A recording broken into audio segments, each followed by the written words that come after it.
Service in Tallahassee has issued a tornado warning for northeast Houston County, south central Dale County, and southwest Henry County in southeast Alabama until 3:15 p.m. Central Standard Time.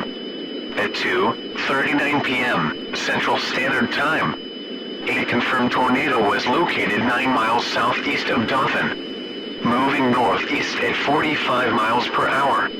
Hazard: damaging tornado. Source: radar indicated.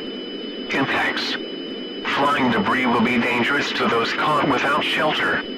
Mobile homes will be damaged or destroyed. Damage to roofs, windows, and vehicles will occur. Tree damage is likely.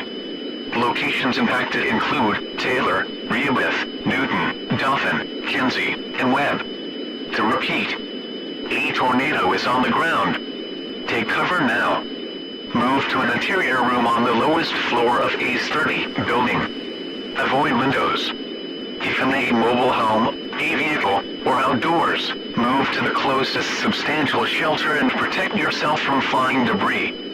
This cluster of thunderstorms is capable of producing tornadoes and widespread significant wind damage. Do not wait to see or hear the tornado. For your protection, move to an interior room on the lowest floor of a building.